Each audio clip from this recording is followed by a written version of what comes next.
ಇದು ಮನೆಯಲ್ಲೇ ಬೆಳೆದಿರೋ ನುಗ್ಗೆಕಾಯಿ ಫ್ರೆಂಡ್ಸ್. ಎಷ್ಟು ದಪ್ಪ ದಪ್ಪ ಎಷ್ಟು ಚೆನ್ನಾಗಿ ಬೆಳೆದಿದೆ ಅಲ್ವಾ. ಹೆಲ್ದಿ ಕೂಡ, ನಾರಿನಂಶ ಇರುತ್ತೆ ಇದರಲ್ಲಿ, ತುಂಬವ ಕಬ್ಬಿಣದ ಅಂಶ ಇರುತ್ತೆ. ಇದರಿಂದ ಒಂದು ಬ್ರೇಕ್ಫಾಸ್ಟನ್ನು ಮಾಡಿ ನೋಡೋಣ ಬನ್ನಿ. Hi friends, welcome to Usha fun foods. ಇದನ್ನು ಹೆಚ್ಚಿ ಈಗ ಕುಕ್ಕರಲ್ಲಿಟ್ಟು ಬೇಯಿಸ್ಕೋಬೇಕು. ಇದರಿಂದ ಒಂದು ಪರೋಟ ಮಾಡೋದನ್ನು ತೋರಿಸ್ತಾ ಇದ್ದೀನಿ. ಹೆಚ್ಚಿ ಇದನ್ನು ಚೆನ್ನಾಗೆಲ್ಲ ತೊಳ್ಕೊಂಡು ಒಳ್ಳೆ ನೀರು ಹಾಕಿ ಇಟ್ಕೊಂಡಿದ್ದೀನಿ. ಇದನ್ನು ಕುಕ್ಕರಲ್ಲಿಟ್ಟು 3 ಕೂಗು ಕೂಗಿಸ್ಕೋತೀನಿ. ಈಗ ಇದು ಚೆನ್ನಾಗಿ ಬೆಂದಿದೆ. ಈಗ ಇದ್ರ ಪಲ್ಪ್ ಎಲ್ಲ ತೆಕ್ಕೋಬೇಕೀಗ. ಅದನ್ನು ಈ ಥರ ಸ್ಪೂನಲ್ಲಿ ತೆಕ್ಕೊಂಡ್ರೂ ಆಯಿತು. ಇದು ದಪ್ಪ ಇರೋದ್ರಿಂದ ಸ್ಪೂನಲ್ಲಿ ತೆಗಿಯಕ್ಕೆ ಬರ್ತಾ ಇದೆ ಫ್ರೆಂಡ್ಸ್. ಬಂದಿಲ್ಲ ಅಂದರೆ ಇದನ್ನೆಲ್ಲ ಒಂದು ಪಾತ್ರೆಗೆ ಹಾಕ್ಕೊಂಡು ಚೆನ್ನಾಗಿ ಕಿವುಚಿ ಸೋಸಬೇಕು.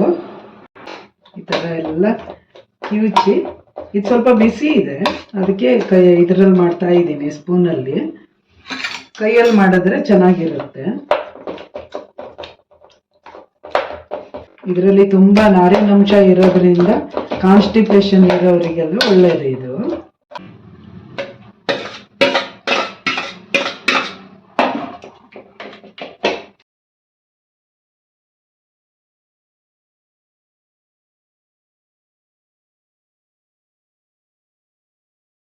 ಎಷ್ಟು ಪಲ್ಪ್ ಇದೆ ನೋಡಿ. ಈ ಥರ ಎಲ್ಲದನ್ನು ಹಿಂಡಿ ತೆಕ್ಕೊಂಡು ಬೀಜನ ಇವತ್ತು ಸಾಂಬಾರು ಮಾಡ್ತಾ ಇದ್ದೀನಲ್ಲ ಅದಕ್ಕೆ ಹಾಕ್ಕೊಂಡ್ಬಿಡ್ತೀನಿ. ಇದಕ್ಕೆ ಬೀಜ ಹಾಕಿದರೆ ಸ್ವಲ್ಪ ಲಟ್ಸೋದು ಕಷ್ಟ ಆಗುತ್ತೆ. ಅದಕ್ಕೆ ಈ ಥರ ಹಿಂಡಿ ಎಲ್ಲ ಪಲ್ಪ್ ತೆಕ್ಕೊಂಡು ಬೀಜ ಅಷ್ಟೇ ತೆಕ್ಕೊಂಡು ಆಮೇಲೆ ಹಿಟ್ಟು ಕಲಿಸ್ಕೋಬೇಕು.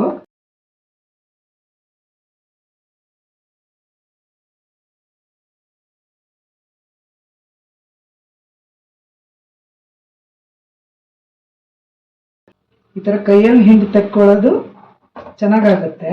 ಆಮೇಲೆ ಸೋಸ್ಕೊಂಡ್ರೆ ಕಡ್ಡಿ ಯಾವುದೂ ಇರಲ್ಲ.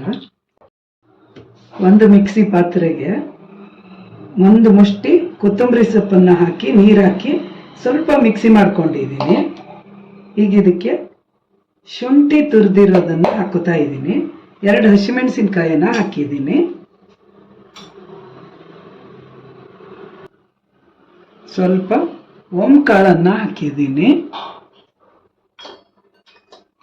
ಸ್ವಲ್ಪ ಜೀರಿಗೆಯನ್ನು ಮಿಕ್ಸ್ ಮಾಡ್ಕೊಂಡಿದ್ದೀನಿ. ಸ್ವಲ್ಪ ಅರಿಶಿನ. ಇದಿಷ್ಟನ್ನು ಈಗ ಮಿಕ್ಸಿ ಮಾಡ್ಕೋತೀನಿ.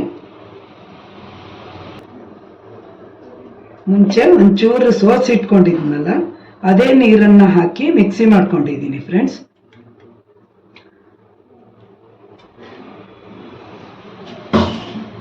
ಈಗ ಇದು ತುಂಬ ಪಲ್ಪ್ ಬಂದಿದೆ, ಇಷ್ಟೊಂದು ಬೇಡ ನನಗೆ. ಸ್ವಲ್ಪ ಹಾಕ್ಕೋತಾ ಇದ್ದೀನಿ.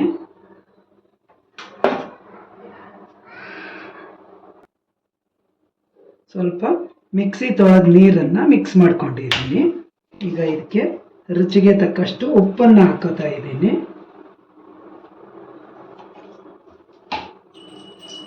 ಒಂದು ಸ್ವಲ್ಪ ಸಕ್ಕರೆನ ಸೇರಿಸ್ಕೊಂಡಿದ್ದೀನಿ. ಈಗ ಇದನ್ನು ಚೆನ್ನಾಗಿ ಮಿಕ್ಸ್ ಮಾಡ್ಕೊತೀನಿ.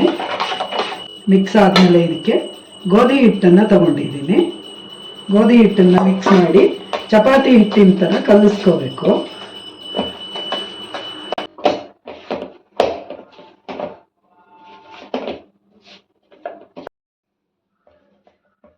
ಈ ಹದಕ್ಕೆ ಬರಬೇಕು. ಸ್ವಲ್ಪ ಎಣ್ಣೆನ ಹಾಕಿ ಇದನ್ನು ಒಂದು 10 ನಿಮಿಷ ನೆನೆಯಕ್ಕೆ ಬಿಡ್ತೀನಿ.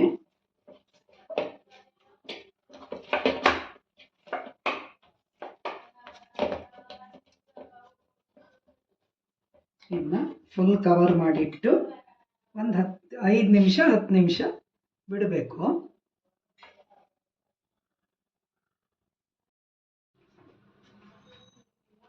ಈಗ ಈ ಥರ ಒಂದು ಉಂಡೆ ಮಾಡಿಕೊಂಡು ಇದನ್ನು ಹಿಟ್ಟಲ್ಲಿ ಅದ್ಕೊಂಡು ಲಟ್ಟಿಸ್ಕೊತೀನಿ.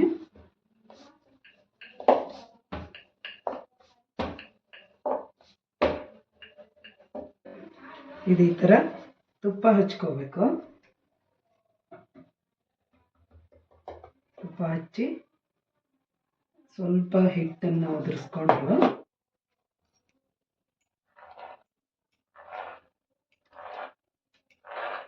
ಈ ಥರ ಎಳೆ ಎಳೆ ಎಳೆ ಕಟ್ ಮಾಡ್ಕೋಬೇಕು.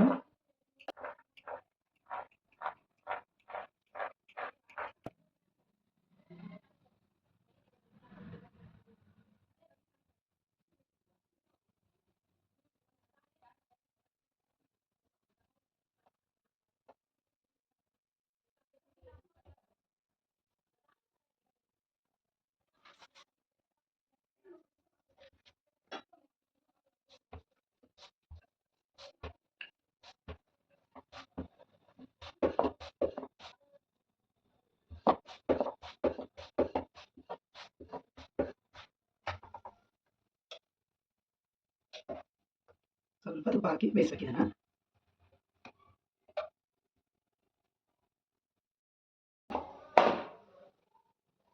ಈಗ ಇದಕ್ಕೆ ತುಪ್ಪ ಹಚ್ಕೋಬೇಕು.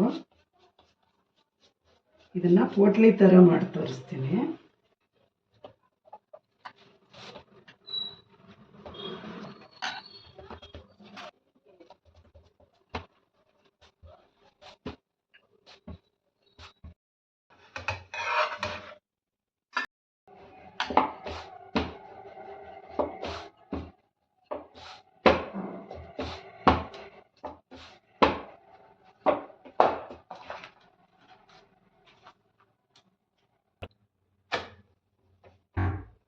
ಇದಕ್ಕೆ ಪೂರ ಎರಡು ಕಡೆ ಒಂದ್ಸರಿ ಬೇಯಿಸ್ಕೊಂಡು ಆದಮೇಲೆ ತುಪ್ಪನೋ ಎಣ್ಣೆನೋ ಹಚ್ಕೋತಾ ಇದ್ದೀನಿ. ಇಲ್ಲಾಂದರೆ ಒಂಥರ ಹೊಗೆ ಆಗ್ಬಿಡುತ್ತಲ್ಲ, ಅದಕ್ಕೆ ಬೇಯಿಸಿ ಆಮೇಲೆ ತುಪ್ಪನೋ ಎಣ್ಣೆನೋ ಹಚ್ಕೋಬೇಕು.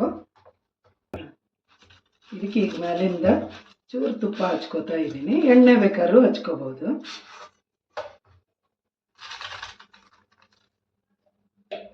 ಚೆನ್ನಾಗಿ ಕಾಣ್ತಾ ಇದೆಯಾ ಫ್ರೆಂಡ್ಸ್? ಹಂಗೆ ರುಚಿಯಾಗೂ ಇರುತ್ತೆ. ನೀವು ಮಾಡಿ ನೋಡಿ.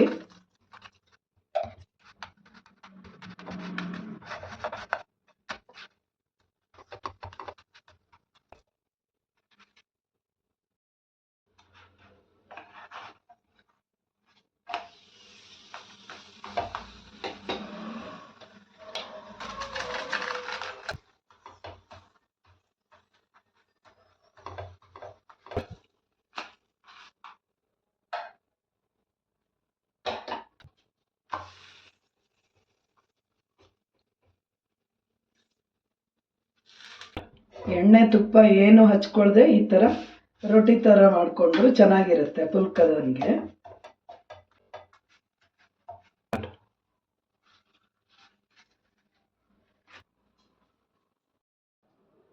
ಈಗ ರುಚಿ ರುಚಿಯಾದ ಡ್ರಮ್ ಸ್ಟಿಕ್ಸ್ ಪರೋಟ ರೆಡಿಯಾಗಿದೆ ಫ್ರೆಂಡ್ಸ್.